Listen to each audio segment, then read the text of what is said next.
Bonjour, dans cette petite vidéo découverte, on va voir un outil, ou je dirais plutôt un utilitaire qui permet de créer des géométries un peu plus complexes. Cet utilitaire est appelé SuperQuad. Pour ça, on a besoin d'un espace objet, donc je vais créer ici géométrie via Tab.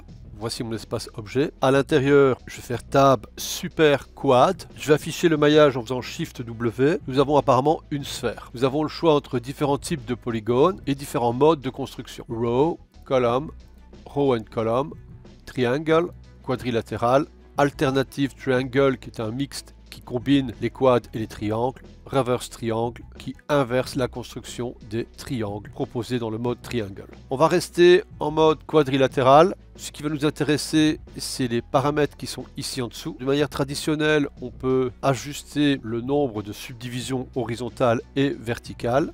Mais nous avons une combinaison intéressante avec le paramètre d'orientation et les deux paramètres ici en dessous. En effet, si je modifie ce paramètre, je peux avoir une concentration en fonction de deux axes, X et Z, et en fonction de Z. Et ce, avec une orientation, on va dire, locale sur Y, X ou Z. Vous pouvez maintenant combiner les plaisirs en fonction de vos besoins avec cet utilitaire SuperQuad.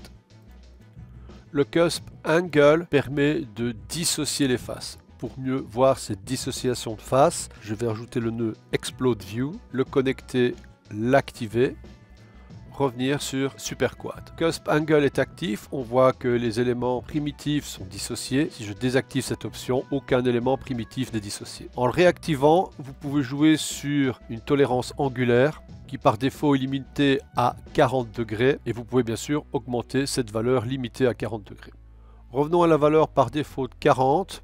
Si vous activez Multi-Point per Pole, cela aura pour effet de souder les deux pôles et le Cusp Angle va réagir en fonction de cette soudure.